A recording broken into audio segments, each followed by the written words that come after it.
Shea Lacey is becoming exactly what the Premier League was afraid of. Lacey chops back onto his left foot. Shea Lacey. That's a really collected finish. He's got the arrogance of a player who's 28 years old, played hundreds of matches, and is just so cool, calm and collected. In Manchester United's second pre-season game against Rosenborg, the 19-year-old didn't just score a brilliant goal, he showed why Michael Carrick has refused to send him out on loan. This kid is different. For years, Carrington knew they had something special, but injuries kept delaying the moment the rest of the football world would finally see it. We've all spoken with such excitement about his potential, but he's just been so unlucky with injuries and things like that. Now that moment has arrived. This isn't another overhyped academy prospect. This is a player with the close control, vision, and composure to make Premier League defenders look ordinary. Shea Lacey's technical ability is mental. He's so technical, he can manipulate defenders, he has so many quick touches. By the end of this video, you'll understand what makes Shea Lacey so different, why Carrick believes he's ready now, and the one quality that could make him Manchester United's next superstar. Everything shifted after a pre-season friendly against Rosenborg. In the 31st minute, with the game still goalless, Lacey received a beautiful through ball from Zekiel,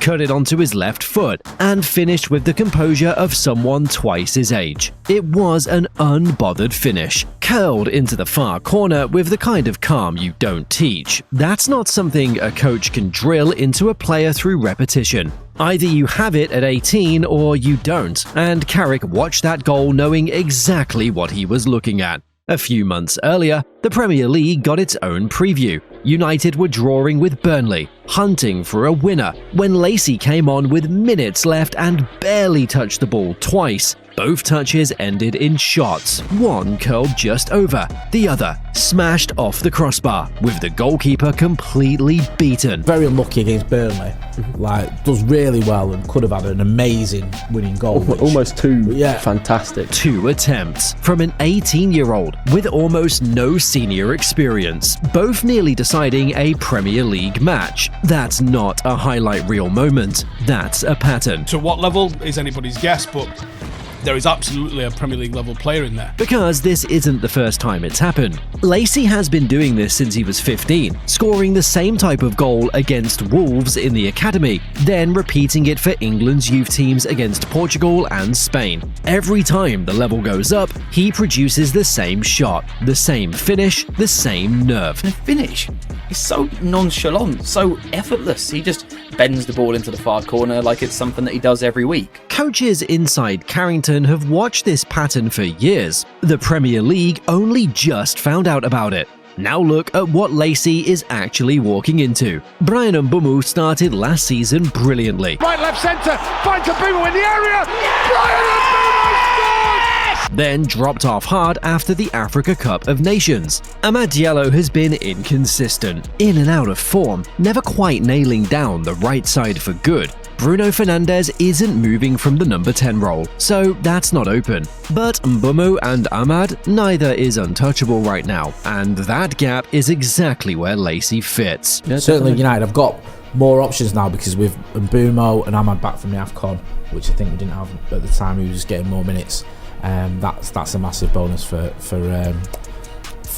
Michael Carrick, but there's still space for him there. And the numbers back it up. United are set to play somewhere between 55 and 65 games next season, once you count the Premier League, the Champions League group stage, and the Carabao Cup. That volume of fixtures means rotation isn't optional anymore, it's mandatory. For Lacey, the important thing is he's in and around the first team. We've got a lot of games next season, and I would like to see him involved in some of those games. Someone has to fill those Carabao Cup starts and those late Champions League substitute appearances, and Carrick clearly believes Lacey is ready for that job. I'm not saying he should be starting or anything like that, but I definitely think we should be, giving him opportunities in and around the team across this season, because I think he's a very, very, very exciting player. That's why the decision to shelve his loan matters so much. Reports had United ready to send Lacey out to an EFL club as recently as May, Clubs were reportedly circling. Alan Nixon reported back in May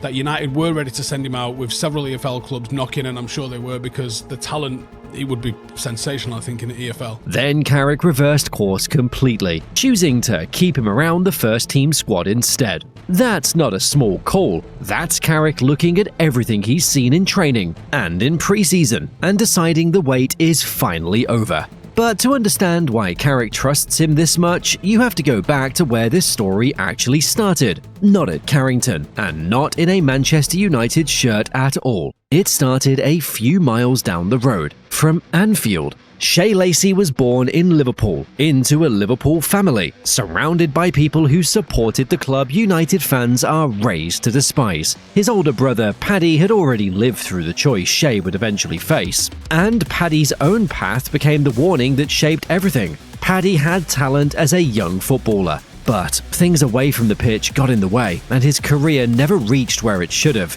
That lesson didn't come from a coach lecturing Shea about discipline. It came from watching his own brother live it. So, when Shea started to show the same gift with a ball at his feet, his family had a decision to make. He'd spent time around Liverpool, Everton, Manchester City, and Blackburn Rovers, and any one of them would have been the easy choice, the convenient one, the one that kept him close to a family that bled a different colour. Instead, at 4 years old, they sent him to Manchester United.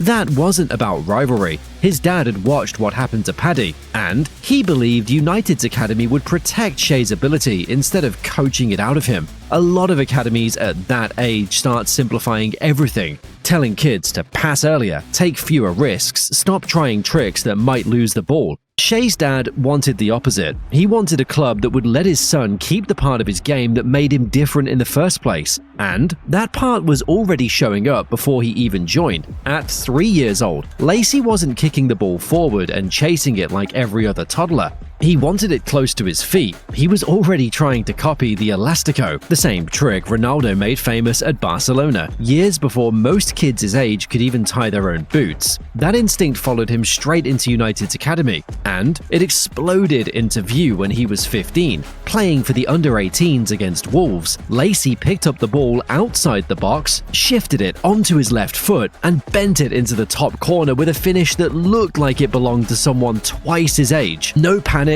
no wasted touch, just the angle, the technique, and total trust in his own ability. That kind of composure looks effortless when everything's going right. It was about to get tested in a way nobody could have predicted. Right as everything started clicking, Lacey's body just shut it down. October 2023, he tears his thigh, and suddenly he's out for 5 months. Think about the timing on that. 16 years old is exactly the window where prospects normally make their leap. The age where you're supposed to be racking up minutes and adjusting to older, stronger opponents week after week. Instead, Lacey spent that stretch in a treatment room while the rest of his age group kept playing. He came back in April 2024, and United gave him a small but telling sign that he hadn't been forgotten. He trained with the senior squad for a short window under Erik ten Hag, just enough to show the club still rated him, even after months on the sidelines. Then, summer 2024 hit, and a second muscle injury tore through whatever momentum he'd built. Last season, the 24-25 campaign has been a real frustrating one for him. There was a persistent hamstring injury, which limited him to only 10 youth appearances. Right back to square one. And for a lot of young players,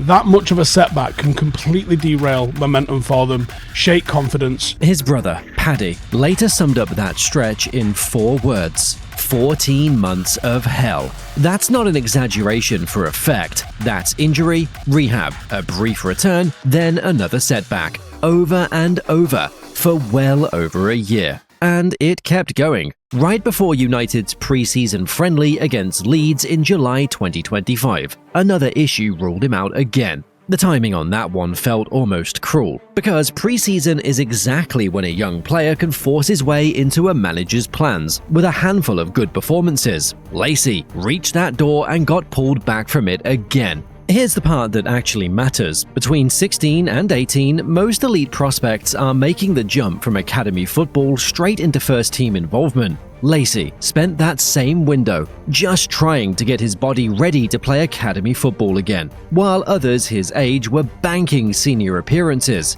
He was rebuilding from scratch more than once. Then he finally stayed fit, and the response was immediate. Looks like Shea Lacey has emerged stronger, fitter, and hungrier. Once his body let him actually play a stretch of matches without breaking down, he scored 6 goals in 4 games. Not eventually, not after a slow build-up period, right away. That tells you everything about what was actually holding him back. It was never his feet. It was never his football brain. His body just needed to catch up to what his talent could already do. That comeback is exactly why Carrick trusts him now. Carrick certainly rates him very highly, and the other coaches and the higher up figures at United rate him as a really, really big prospect. The ability was sitting there the entire time, waiting for a body that could carry it through a full season. The wait is over. The only question left is what Lacey does with the door that's finally open. Go back through everything here, and one thing stands out. Nobody inside Carrington was ever unsure about Lacey's ability.